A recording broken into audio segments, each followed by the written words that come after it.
That's how this works. Do it. I did it. Live. Hello, everybody. Welcome to TheCubist. My name is Bill Corey. I am TheCubist, and this is going to be fun. It's Essen week. It's SPIEL week. So we are going to talk SPIEL like every other podcast on the planet this week. We're going to do the same thing as everybody else because we can, and it's fun. And we're all jealous that we don't get to go. So Kimberly Revia is here. Hello. Hello. That is me. That's all. Hi. Hello. Eric Yurko from What's Eric Playing is also here. Hi, Eric. How are you doing? Hey, I'm doing great. How are you? I am fantastic. Fantastic. I just want everybody to know that before I hit the go live button, like Kimberly will talk nonstop for 5 minutes about all the things. But as soon as I hit this big green button and we start the show, she's like, hi. And then that's the end of it. So it's the old info dump. Like as soon as you're on, you suddenly forget everything. I spelled my name wrong in an interview. I've done worse. Some guy's interviewing me, right? I don't remember his name. His name was like Joe or something. He's like, hi, I'm Joe. How are you doing? And I'm like, Joe. And I just said his own name back to him. He looks like a moron. And I'm like, today's a great day. You know, I got I'm going to do one shameless plug right at the top. I don't normally do these, but I was just interviewed for the Opinionated Gamers blog for their new series, Voices in Gaming, which is kind of cool. Yeah. So if you, that's a really cool thing. Go to opinionatedgamers.com and check that out. It's pretty near the top of the page. Anyway, it was really fun. I had never been interviewed like that before. And so I was like super nervous because I'm not a writer. Like that's not my thing. My job. Are you going to make it over there? She's just in the zone. Okay. Let's start. You wanted to say earlier came flooding back all at once. Is that what it was? And now she's trying to. Okay, there you go. Hang on. Let's focus on her camera for a second. There we go. Hello. All right, never mind. She's pop-up notification. Kimberly has left the chat. We are off the rails. We go. Okay, that's fine. We're gonna get don't invite me places. Oh, it's your fault. Thank you, Amanda. It's Amanda's fault. That's fine. That makes sense. Hello, Netters. Hello, Amanda. Hello, everybody watching live in the chat room. Glad to have you here. This is me stalling. Well, you know what, Eric? Do you feel comfortable enough going first? Yeah, absolutely. Cool. Then let's talk about something we played recently. Eric, go for it. All right, sick. So I just so happen to have this game, which I finished playing about 10 minutes ago. It's called A Pleasant Journey to Neko. It's from The Wood Games, a publisher out of Taiwan.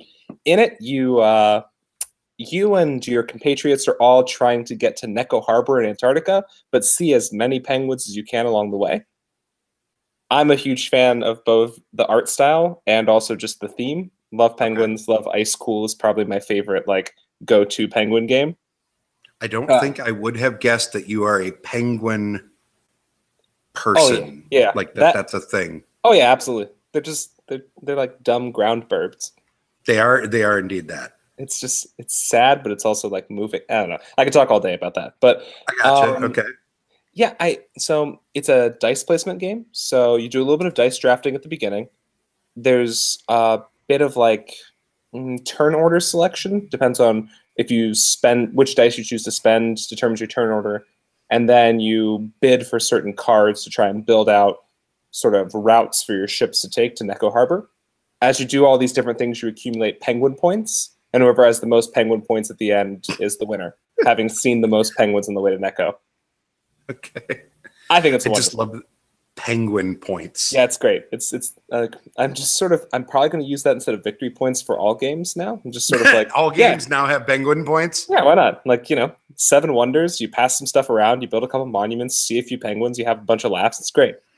But I think though. So this is a first impression, so I apologize in advance. Yeah. But if I had to say, there's one thing that frustrates me a little bit about it. It's that there's a fair amount of setup involved, just in terms of setup and rules overhead, relative to game time.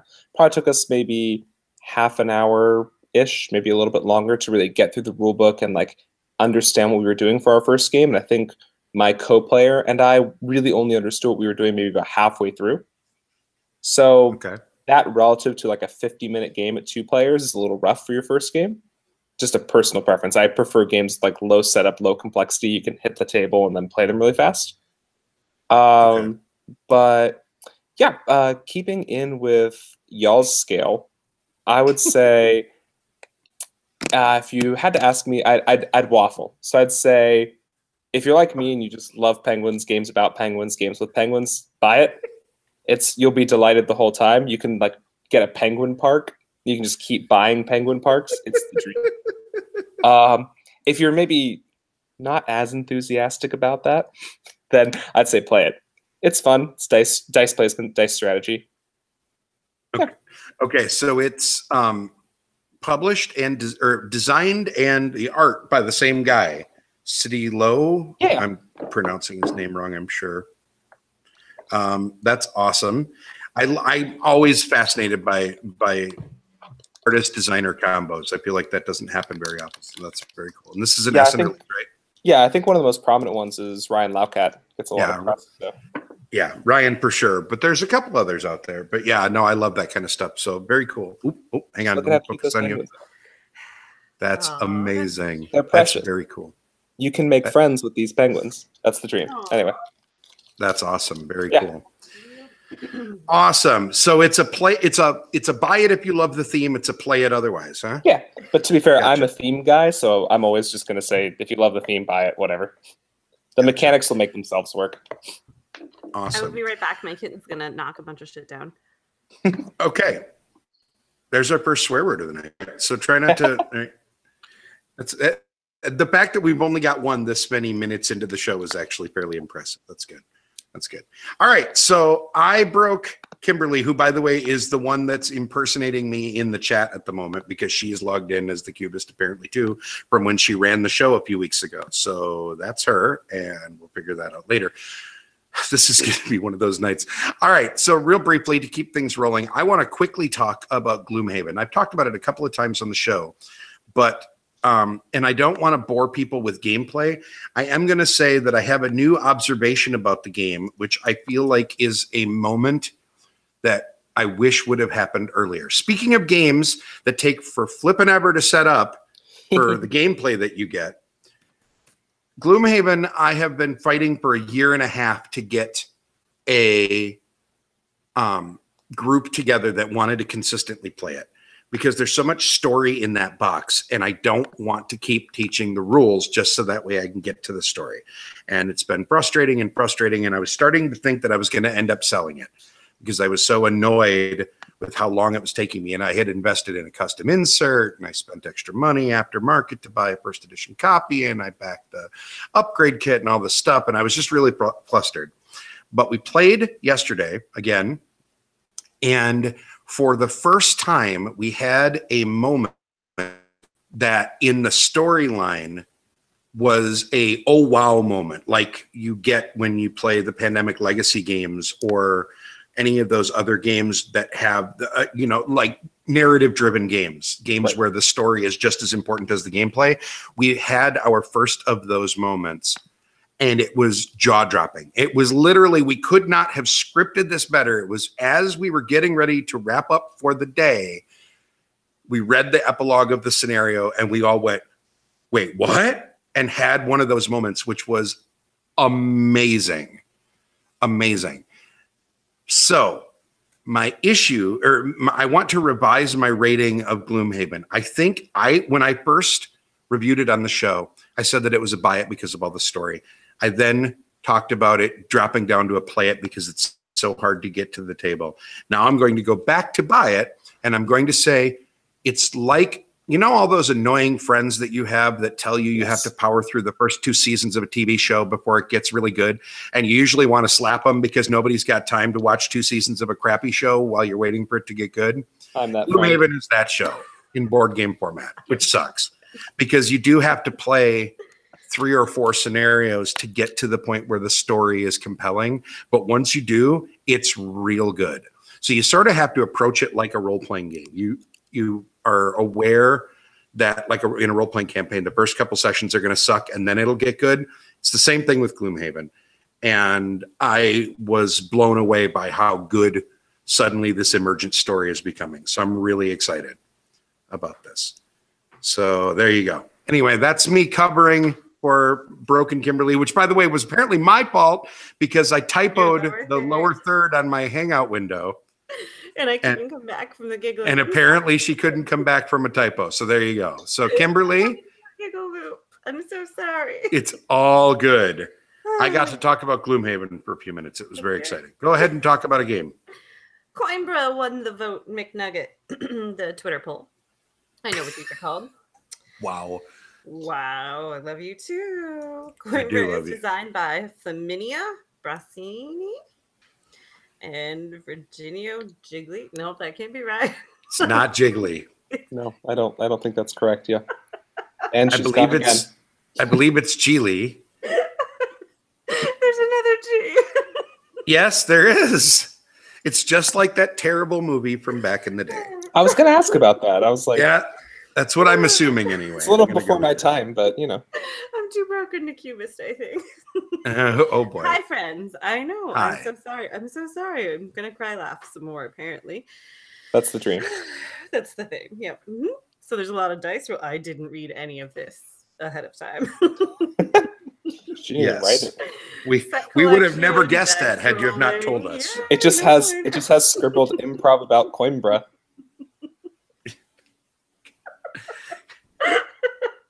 They were crushing it. So Coimbra is a dice drafting game, and the dice get put into these little castles, which are who owns it at any given moment, and that turns it into a worker you place on the board. Correct? Here we go. Dice placement. That's the thing. Yes. There you go. Yes, accurate. And there are different sections. And it's pretty. It uses different colors than most board games use. I know that shouldn't matter a whole lot, but let's be serious. Euros are usually just tan. It's true. I was going to say beige. Tan seems Beige. forgiving. Tan does seem forgiving. It's not only beige. That's And a I good am point. so red from the cry laughing. I'm sorry. Taupe? Taupe, yeah. Let's see. It says it's published by SPIEL. Sure. That's not who publishes it here, though. No, it is? All right. We're going to go with that still. I love you. I'm so sorry. It's been a long day, Bill. It's all good. It's all good. It's recently released, but it's not an Essen release. I'm going to say Gen Con, I assume. Yeah. So it took forever to Yes. fulfill. It was one of those things. Mm-hmm. It's in Portugal, obviously. Coimbra. Yeah. I love that that's the obvious part of this. Obviously. That's obvious.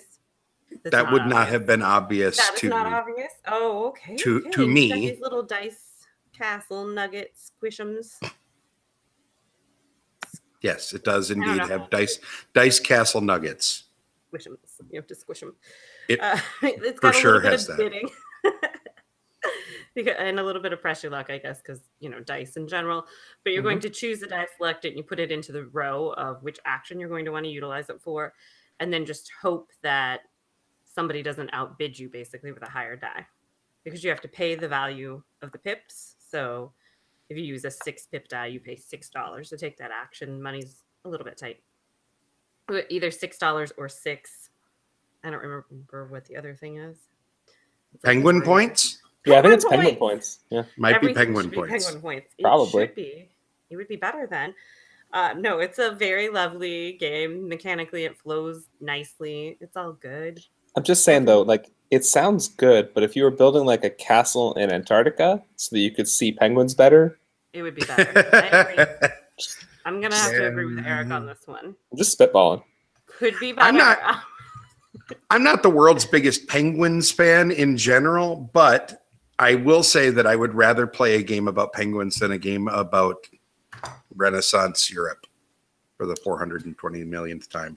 It's like that old icebreaker about replacing all the actors in a movie with Muppets, except for one Yeah. person. Oh. Like, just pick a random game theme, replace everything about it with penguins. What game do you pick? And I'm like, oh yeah, Splendor. I mean, just- Eclipse, You're sure. playing as penguins, just trading gems. Same game. Sure.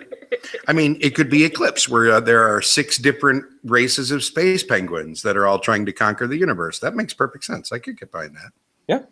Hell, I was on that one. I was on Flip Flory's super secret board game serial, and I Board rethemed game serial. Eclipse as Harry Potter. If I can do that, Hmm. we can definitely do penguins. So Oh, Yeah.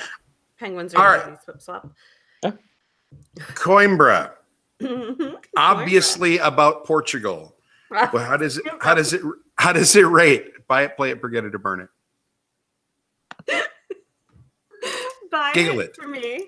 Yep. Buy it or play it. If you're less into the Euro E, play it is good. Is it pretty dry as like Euros go? They're all pretty dry, Bill. Well, not all. I mean, it depends on some of them get closer to theme than others. Yeah, I don't ever really pay much attention to the theme. I'd say it's fairly dry. There is a little bit more person-to-person interaction than there always is. Okay. In Euros, Gotcha. because it's not just playing with yourself. So, Gotcha. Yep. All right. Like, so a buy it, play it. Hide in a corner now. Yep, love you. That's fine. You go for it.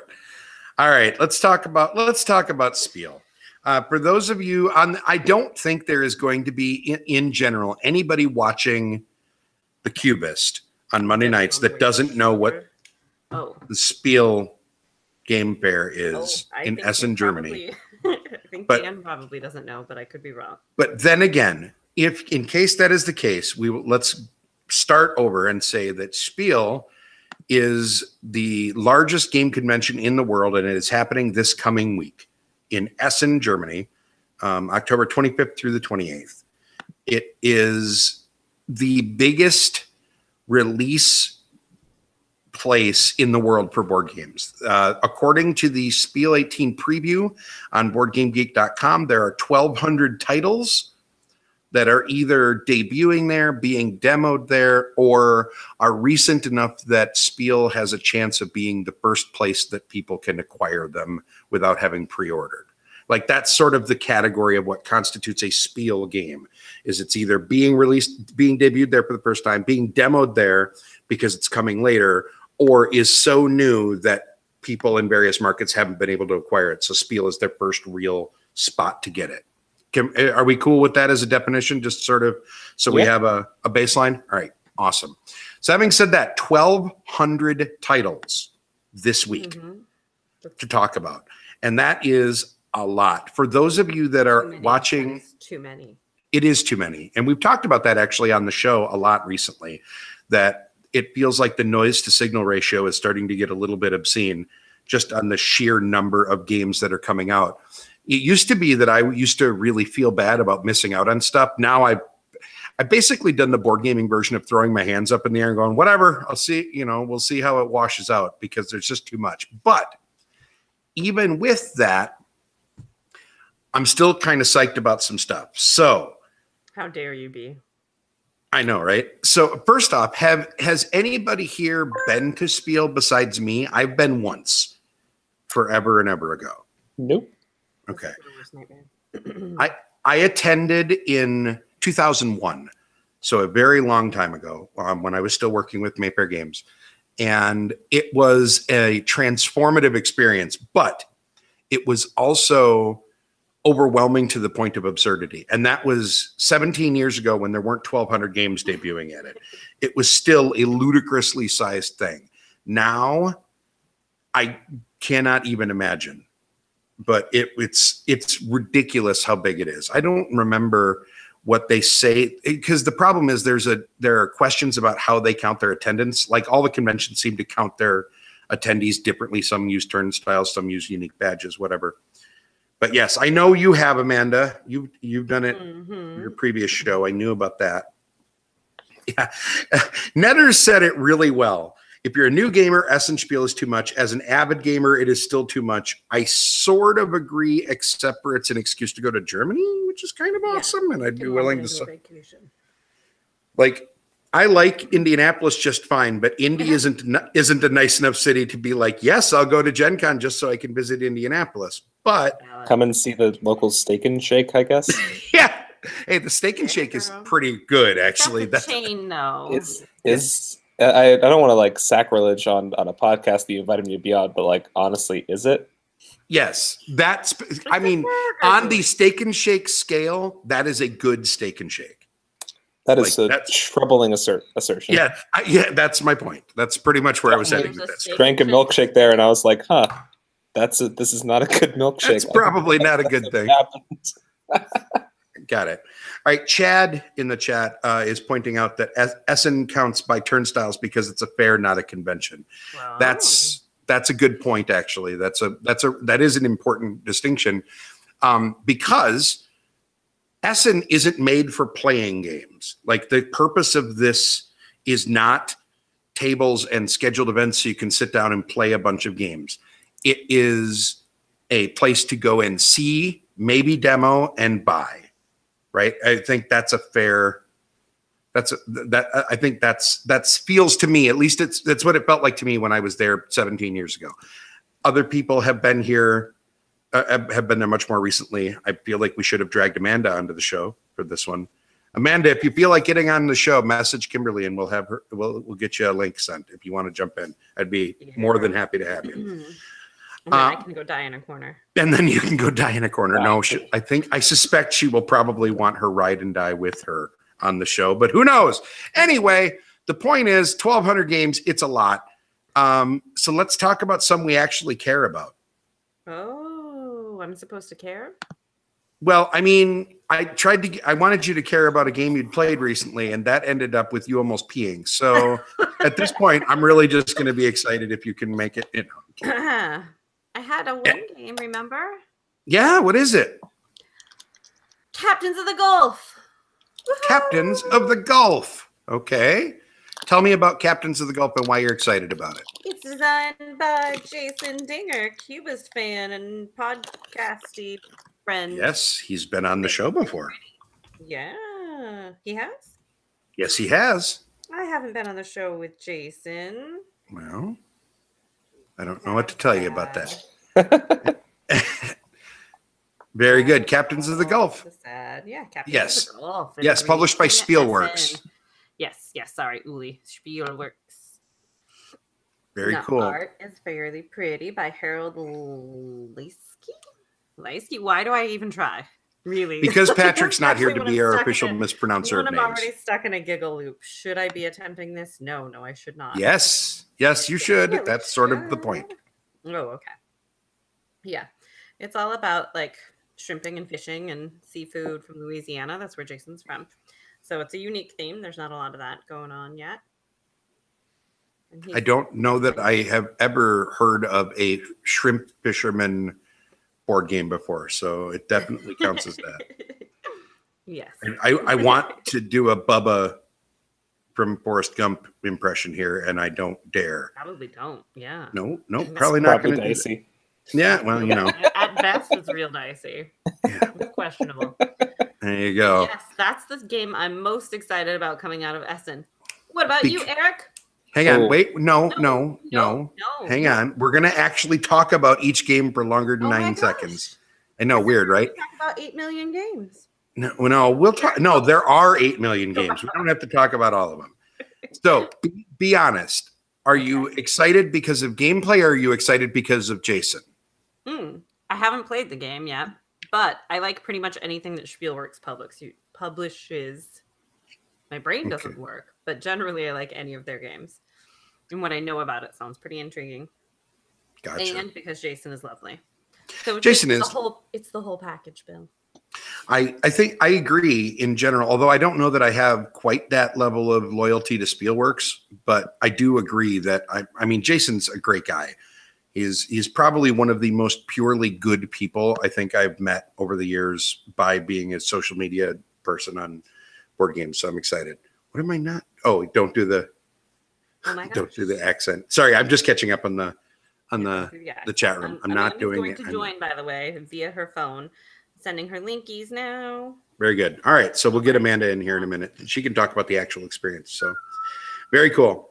All right, Eric, do you have one you want to talk about? Oh, man. Besides the pleasant journey to Neko? I've got several I want to talk about, but I'm trying to narrow it down. I'm also listening to, so this is embarrassing because I was talking to Jordan Draper at Essen. And so he's been publishing sort of the Tokyo series of games. Yep. And one thing that I mentioned is that for this particular game, he should just put, instead of sort of reviews on his site, he's just put little clips where podcasters have mispronounced the name of his game as just sort of a fun thing. And I'm like, oh, I want to talk about it. Oh, and now you're going to mispronounce it? Oh yeah, it's gonna be. Is okay. it Do you know how many Jidohan? Yeah, that one. It's okay. Hold on. It's Tokyo Jido Hanbaiki. Yeah, there you go. Well, that was better than I would have done. My pronunciation is a little rough, but Propping us up on a box. Okay. That's all right. Hi, Amanda. How are you? I have Amanda. my little tiny laptop propped up on It's better if you can just also be working while talking to you guys. So she's Nothing also wrong with not that. going to send me texts that make me cry laugh. Exactly. If she's on the show. This is better for I'm sorry for about the me. typo. It Okay, was Eric, funny, talk dude. about. It I know it was. literally That's incredibly funny. I'm so Yeah. All right. Tokyo. Jido Habayaki. Nope. Yep. There you go. What you said. See, there's a second reason for your. yeah, Jido Hanbaiki. Excellent. It's what I'm going with. All right. Sorry, Jordan. So what it is it's similar in scope to some other games that I've really enjoyed. So like The Lady and the Tiger from Jelly Bean Games, or their new Jabberwocky, which is hitting Kickstarter soon. It's a series of games all in one box. The reason why I like it is I love games that are just weird in some way. So games that do something that I haven't seen before. This one's got a tiny plastic vending machine. Yes, and it's amazing. So I've played good. it. It's awesome. And it's also got, and I'm going to just do my best here, it's got these like very tiny bottles. Mm-hmm. So my only real complaint about it is that none of these came pre-stickered. So that was the better part of an hour. But Oh, you get the sticker for an hour? Ouch. Tiny bottles. it's fine. But it's just got a wide variety of different games. Some of them are more area control, some of them are solo, dexterity. It's a lot of fun game in one package. I'm still struggling with like, how do I review game, because there are a bunch of different games and do I play them all? But it's not like anything else I've ever played, and I mean that in a good way. And it's something that I would definitely recommend if you're feeling fatigued by maybe the same sort of gameplay, the same sort of mechanics, same sort of style. Getting a game sort of like this has been a lot of fun for me, because it's very inventive, and also it hooks in modularly with the other Tokyo series games. So you can combine it with like Jitaku or Metro, or I assume Coin Laundry, which is going to be super exciting when it happens, and play even more games. Yes. So many games. Yeah, Travis? Sorry, go ahead. Oh yeah, Travis did a lot of work on it as well. Yeah, he was on the show talking about it during the process. I think when the Kickstarter was running in the first place, he was on the show, and I remember distinctly this one being the one that he was the most excited about, because he thought it was so great that there was going to be little 6-packs that you could drop your little bottles of soda into. It's a wild concept, and it's something that I would call it ambitious, and I think it delivers on that ambition. I think that's what I'm really pleased with. See, the second half of that is the important half to me, because ambitious we get a lot. To wit, 504 by my beloved Freedom and Freeze, which was ambitious and terrible, really, in the grand. Well, not terrible. There are parts of it had flashes of brilliance, but in general, it was a bad box to buy. No, it did have flashes of brilliance. I had to demo that. I would like to vehemently disagree, but Did I you love have That's to play fine. it 504 times? I did not play Probably. it. Yeah, probably. There you go. I'm saying it had moments. It wasn't good, but it had moments. But so anytime something this, I don't know, I hate to use the word weird because it makes me sound like I'm disparaging, and I don't mean it that way. But if it's that far off the beaten path, Yeah, it counts as weird. I'm on top of my mountain just screaming, "I love weird games" into the void. So I use weird as a total positive. That's fair. That's fair. Very good. Well, Amanda, as our surprise guest that even I didn't know was going to be on the show until 4 minutes ago, what do you want? What are you excited for? I am excited for Ray Colt by Uwe Rosenberg. My former husband, Edward, and I play tested the game at LariaCon, and Matthias Nagy, or Naj, I don't know how you say his name, of Frosted Games, thought it would be fun to surprise us by putting our dog Asher in the game.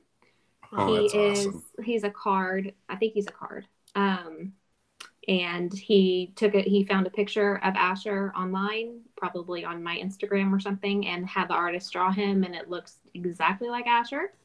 And it is amazing. His name is Asher the Herding Greyhound.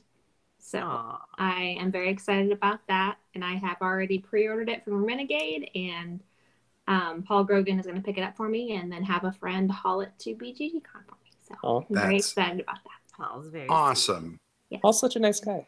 Yeah. Paul is a nice guy. So, Paul.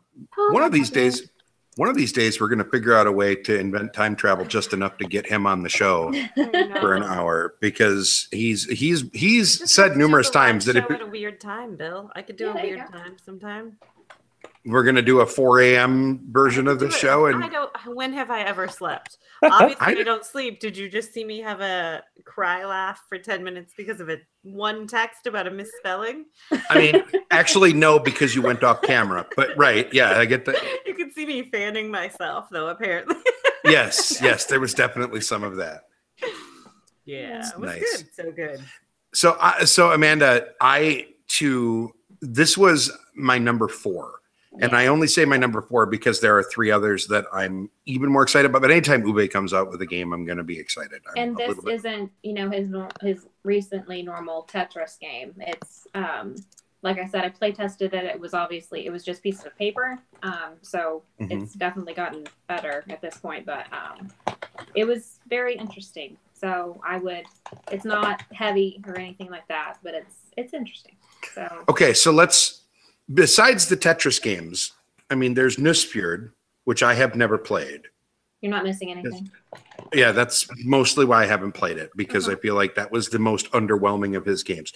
Does it resemble any of the other games in any way? Like, aside from the fact that there's farming, because there's always going to be farming. Not really. Not mechanically? It's been, 8 months since I played it. But it's based on a restaurant in Iceland. I don't know. I think it's in Reykholt, Iceland. Or the name of the restaurant's Reykholt. I don't know. It doesn't matter. Whatever. So the basis of the restaurant is they put tomatoes in everything, even the water, because it's like a big plant there or something. And so that's you're growing and getting to the table vegetables. That's nice. So it's cool. it's an interesting concept. Very cool. And I'm excited to see it in its final form. Awesome. Very cool. Very cool. Yeah. All right. So I'm gonna cheat, and I'm gonna say 2 really fast. And I'm saying 2 because the number 1 is cheating, because it's Eclipse Second Dawn. Oh, that's super cheating. So cheating. Okay, yeah, move on. I know, which is why I'm not counting it. Second edition Eclipse, they will have a demo copy at Essen. Obviously, I won't get to see it personally, but I'm excited to see the reactions from people that see it for themselves. And that's really where that ends. This whole campaign has been so borderline toxic, with people just complaining nonstop about the money grab, and they don't like Colossal, and they don't like the communication, and they thought this was dumb, and that this was dumb. And it's just been such a toxic overall environment that my beloved game aren't happy. Yeah, in a shocking turn of events, and people on BGG and people everywhere else, it's just been ugly. So I'm going to be excited to see a copy in front of human beings, such that we can get some organic reaction that isn't just manufactured hype from last year. So that's my cheat. The new game that I actually care about, though, my number 1 is Futuropia. This is coming from Stronghold. This is, for all intents and purposes, the new Friedman Priest big heavy game. Oh, okay. I did know. So this is a 1 to 4 player game. So first off, extra points for having a built-in solo mode.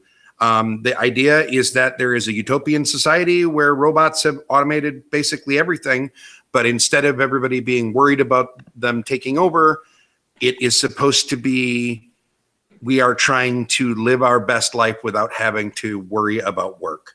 A luck-free economic game is the idea. So you're generating food and energy to allow your residents the greatest possible freedom. Now I'm reading.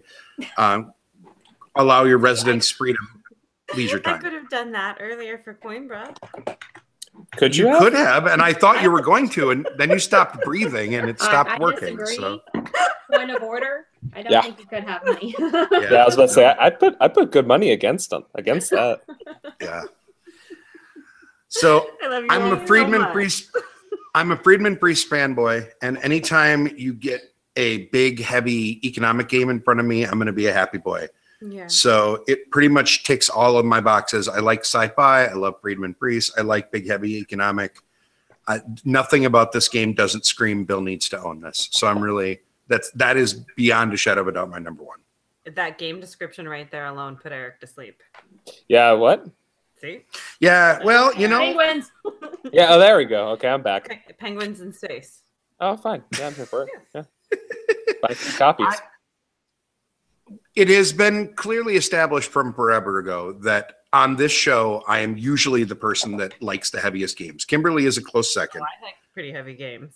I know you do. That's what, but I mean, I'm just saying it feels like I'm the heavy end of the spectrum and everybody else is the lighter end. So I'm used to people kind of tuning out when I start talking about these big, heavy.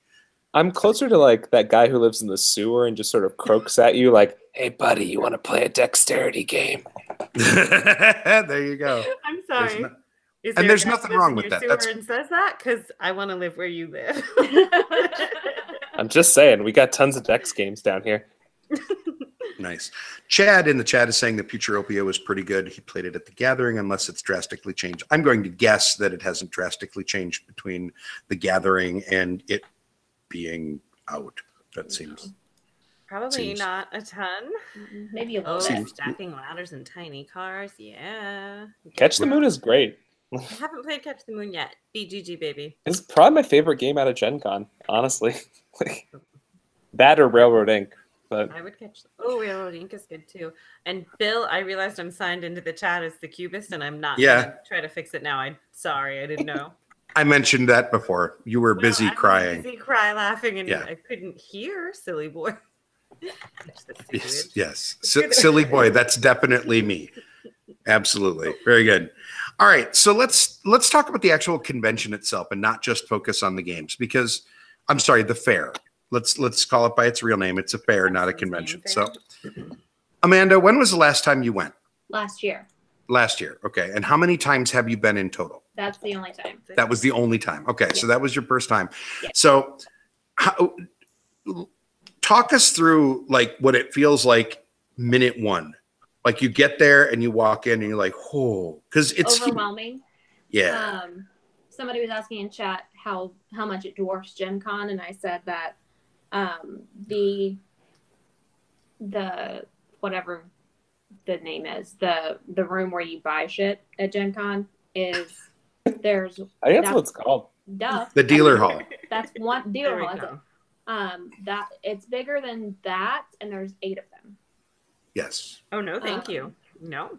Yeah, and Saturday is terrifying because everyone comes on Saturday.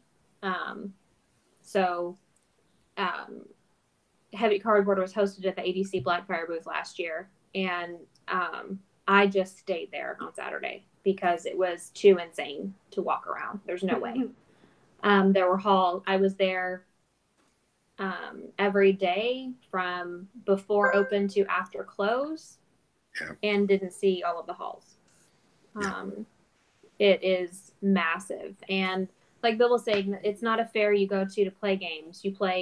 Demos in Europe are the entire game. Demos in America, you play a round or two and you go.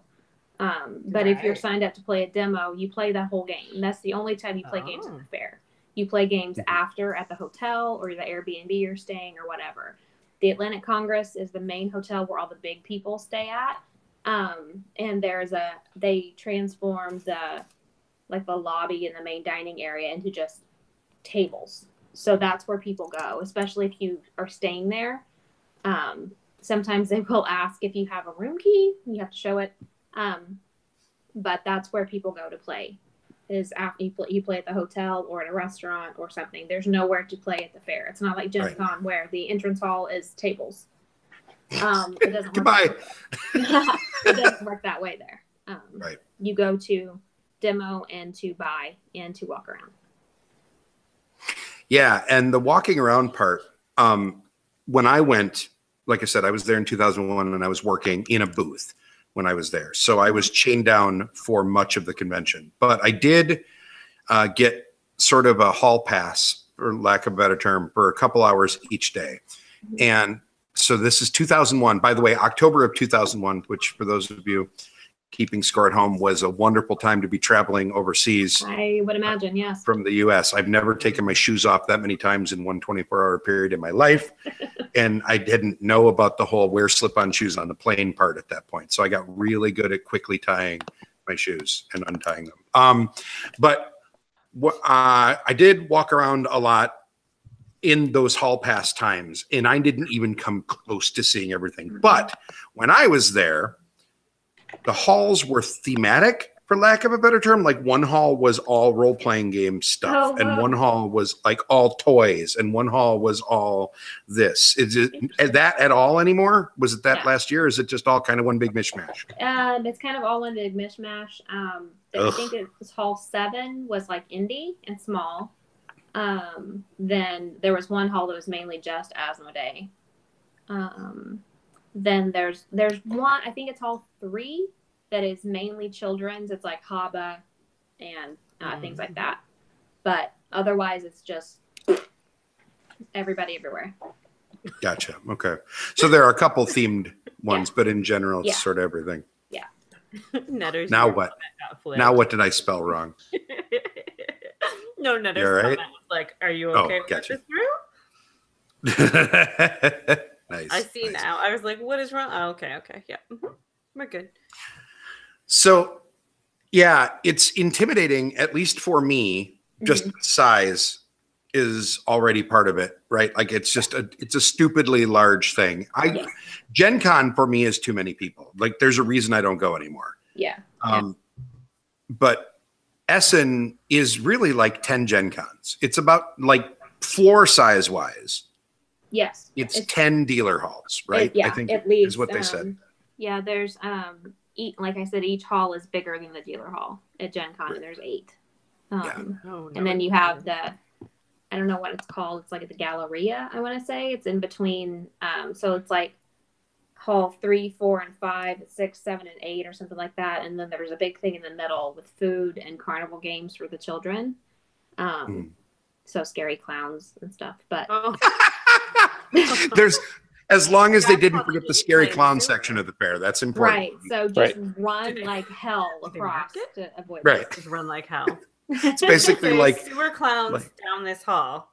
Yes. Like the LARPing Frogger, the convention version. There Exactly. you go. I don't know. I've heard sewer clowns like to play Dex games, so I might be down. Oh boy, here we go with the sewer clowns thing.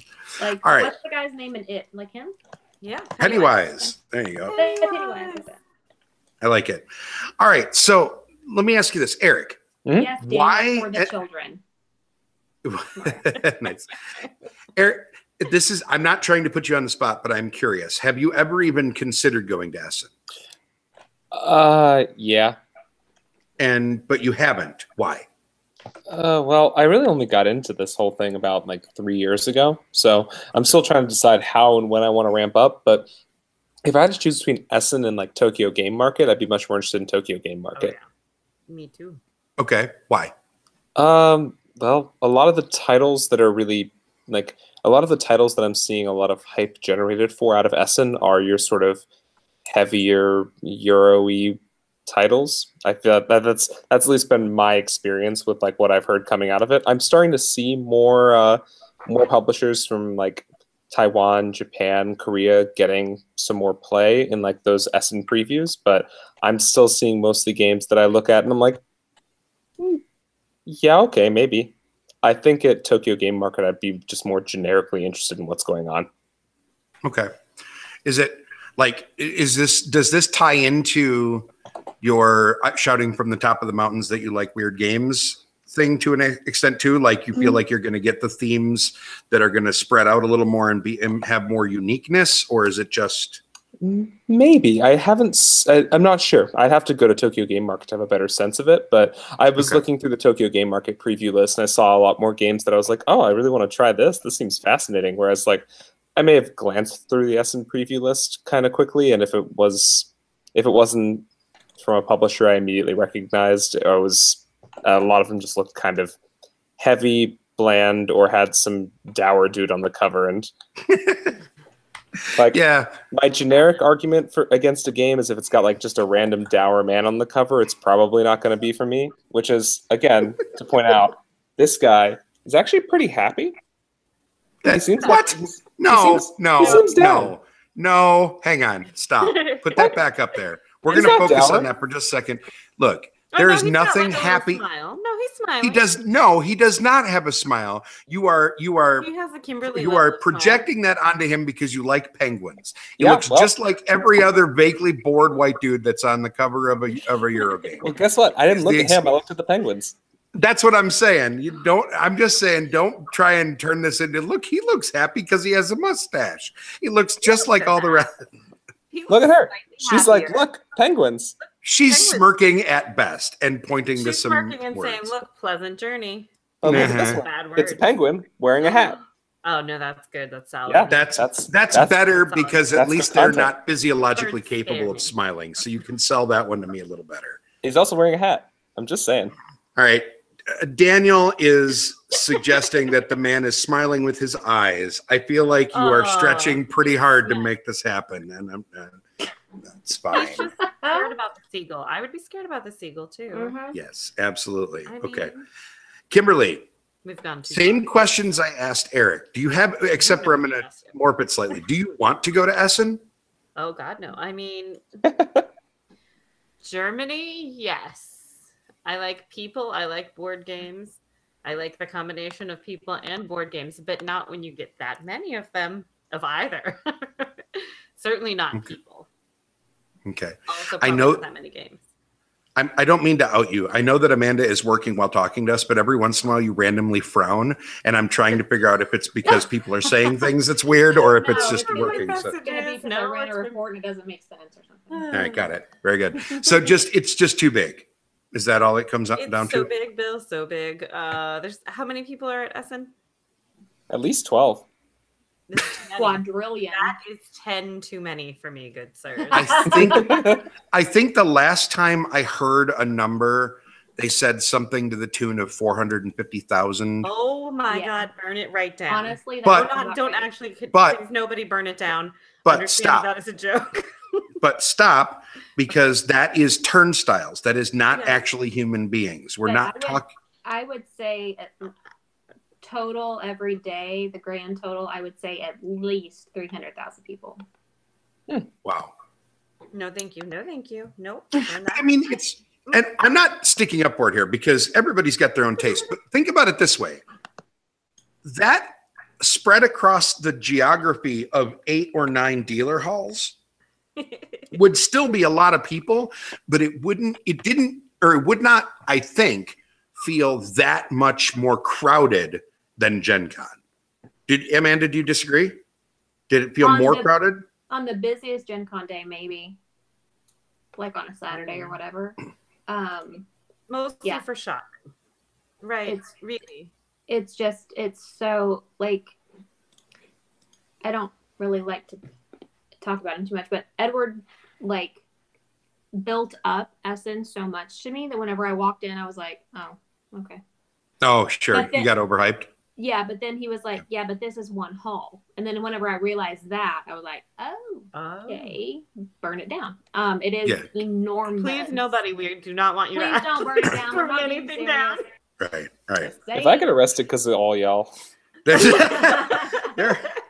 there are a lot of It's so people that hard we to all act really so like that right are at that thing right now. So Right, no please burning keep it- Yeah. at all. They're either there or in the air, so don't do it. Don't, Exactly, just burning exactly. is bad, friends. Why do I need So- to continually say that? I'm sorry. So I'm gonna go a little Pollyanna here. When I was there in 2001, smoking was still legal inside the convention center, Oh Ha, no. so that was the thing. Good. And Oh. there were basically clouds at an altitude of about 5 feet for Mhm. 4 days. Yeah, Now, at the time, I was a smoker, so it did not bother me as much, but it still bothered me. I could not have imagined being a non-smoker. So take everything that I say and put it through that lens, and also put it through the lens of I was there working in a booth. So, and as anybody that's ever worked as an exhibitor can tell you, experiencing a convention or a fair as an exhibitor is completely different than experiencing it as an attendee. It is apples and oranges. It's almost not the same thing that you're going to. So having said those things, I'm going to come at this from a more Pollyanna thing and say that I think Essen is a great bucket list item for hardcore gamers. I think that once in your life, if you are a hardcore gamer, I think it's a cool excuse to go to Germany. I think you go, you get an awesome hotel room, you eat some really great local food. Please don't eat at McDonald's because that's just weird when people do that. Go eat some awesome stuff you can't pronounce. Duck into the hall for a few hours and go look at some stuff, and then feel free to leave. It's basically the same advice I give everybody at large conventions, right? Which is feel free to walk away. You don't have to stay, right? Like you can go do other stuff. But I think it's a bucket list thing that I think everybody should try once. Right? Like, would you say? Would you agree with that, Amanda, or are you still in burn it down mode? I would. Just go in knowing how absolutely insane it's going to be, and don't. Just don't go. Oh, I mean, don't let that like freak you out unless you are just terrified of people. But I mean, if you have a clinical phobia of crowds, no, don't go to Essen. That's a bad idea. Yeah. But if you're like me and you're like, about people, but you're, put some earbuds in, alone time, people know to not talk to you, you're good. I mean, I put on my resting bitch face and no one bothers me, which is fine actually in Europe. I never got bothered by that. In Europe, I never got told to smile. It was very nice. Yes. But if you're not clinically terrified of crowds, then yeah, sure. But always understand that you can just leave. Yep. And I will say though that it was easier for me because I had a booth I could go to. I had an office I could go to and hide if I got overwhelmed. Not everybody's going to have that, obviously. So that might make a difference as well. Eric, do you want to go? Not really. No? Why not? Yeah. It seems fine, but like, again, by the time that I wrangle out the travel arrangements and like figure out what I would do and like don't want to go see cities, I'd honestly rather just go to Tokyo Game Market. Okay. That's fair. Also, it's Tokyo. I mean, yeah, that'll be rad as hell. I would rather go to Tokyo than Essen. Well, you see, Tokyo actively terrifies me, whereas Essen I enjoyed. Like just the concept of going to Tokyo to me is just mind-numbing fear. That is too big of a city. Essen is at least more of a normal-sized place. Like the idea of going there, like I still have never been to New York, partially because I have terror at being in that large of a city. That's just it's too much all at once. So like for me, I went to Seoul once and I don't speak like a lick of Korean. And so I just kind of made it work for a few days. It was super fun. So I feel like with the right crew, it would be a really good trip. Yeah. See, now that any trip is great if you go with the right people. Like if you have 2 or 3 awesome people that one, like if you have somebody with you that you genuinely love spending time with, any trip can be amazing, right? Like, I mean, that's almost not fair. By the way, can we take a moment to acknowledge the terrible dad jokes and puns that are happening in the chat right now? Oh. I mean, not. Newman is in there. So. Yeah, well, that's fine, but he's not even the most egregious offender here. It is not essential. I would not say that, Brad. I'm not comfortable going with that, Brad. And I am not messing around Todd.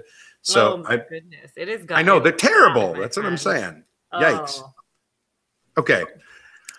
Final wrap up before we get to rapid fire, because I have been given marching orders that Kimberly has been frantically writing rapid fire questions. And by that, I mean, I'm also texting people, but yeah. Oh, good. Not me. Hey, that's Eric exciting. And I are also side chatting. It's fine. Oh, good. I'm not prepping him. I'm just going to yell things at him. He's going to yell back. It'll be beautiful. That's fine. Great. Very good. All right. Well, in closing, I guess one thing, if you could take one part of Essen and put it in another convention, Amanda, where would you go with it? Like, is there outside of the ADC Blackfire booth area, which I think is Hall 2. Oh my God. Say that again. The what? The crepes. There was a little cart. I think it's Hall 2 or 3. It's a little cart with these little nice German ladies, and they fresh make crepes right in front of you. Oh my God. I had one at least once a day, every day. They're amazing. So I would just transport them everywhere, especially to be. I think we just figured out why you didn't make it through all the halls in 4 days, though. If you Whatever. kept making, I was you were making stops back at the crepe cart. That's probably not going to help your efficiency curve. Just throwing that out there. I'm so good. Nice.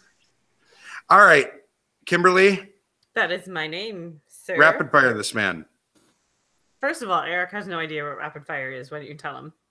Only No, I've been given a prep you're the though. one that fine. The only prep that we've given him is I'm going to yell at him and he's going to yell back. Yes. How the rapid fire segment works, Eric, is you're going to be asked 5 questions. You must answer them as quickly as humanly possible. You may not repeat the question in an effort to buy time, nor and ah your way around it.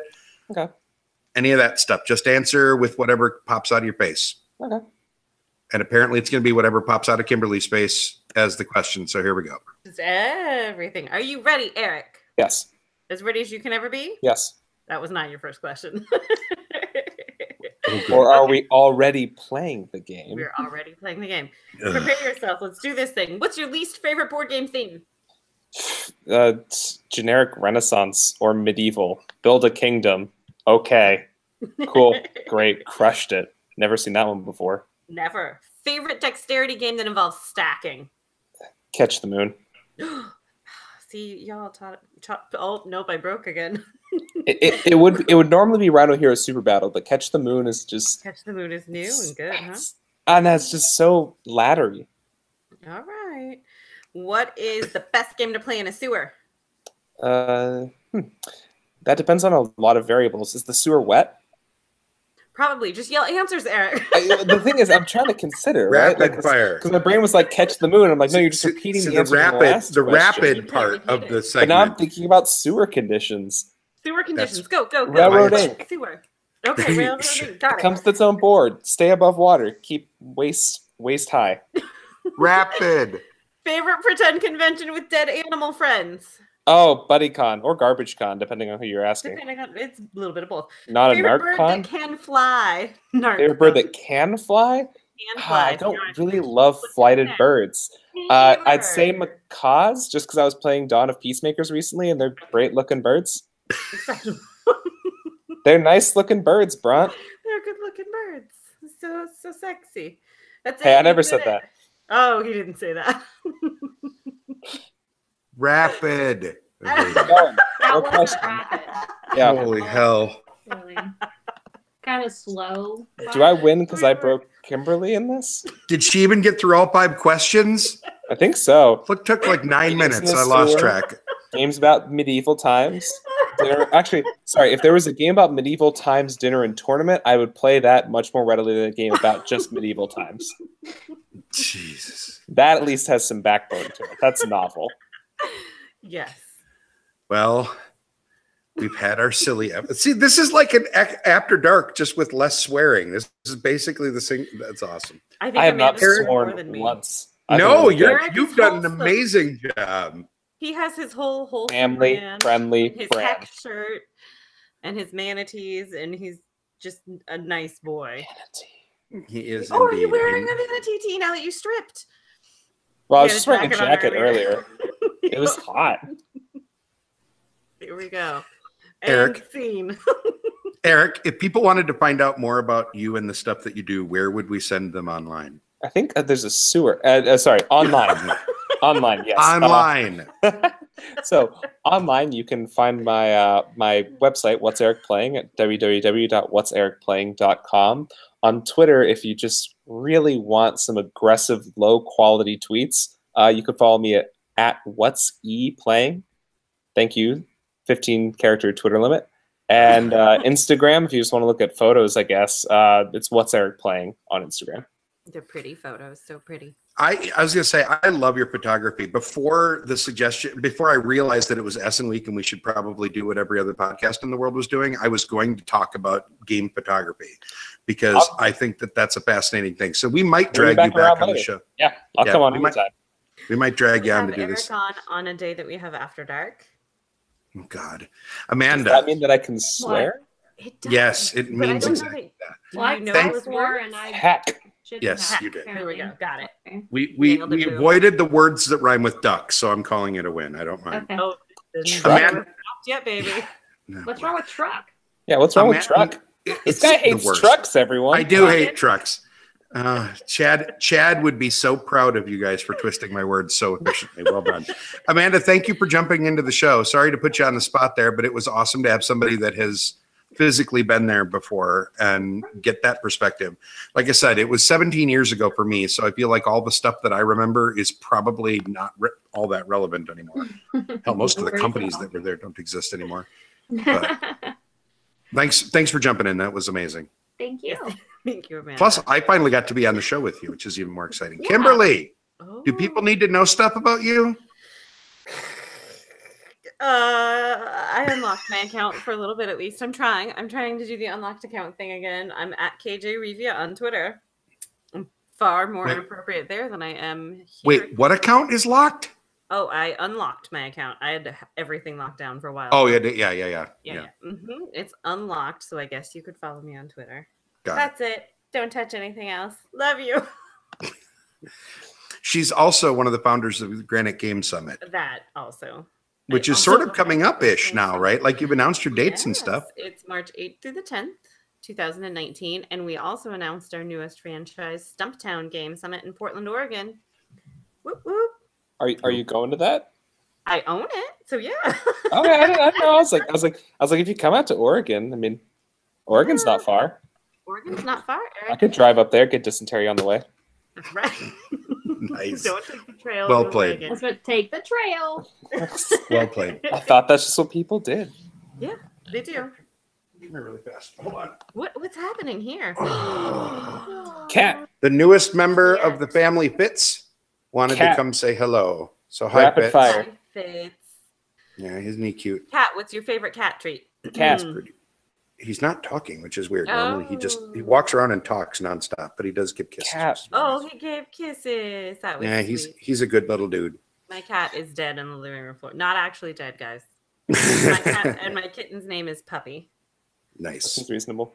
It Nice. seems reasonable. And Every he's- time I've been traveling a lot for work, and every time I leave and go anywhere, I have to have a rotating cast of friends come over and rub his tummy because he gets pissed off if you leave him alone for longer than about 6 hours. So seems there reasonable. are a number of keys to my apartment out there in the world just so people can come take care of my cat. It's almost scary. Hey, Chicken brown You can go to TheCubistPodcast.com if you want to learn more about this show. More importantly, I can't believe I'm saying that out loud. Oh, God. Also, he has all his claws. Did I mention that? Also, more importantly, the Extra Life Marathon is coming up. Official Extra Life Game Day is November 3rd, which is only 2 weeks away.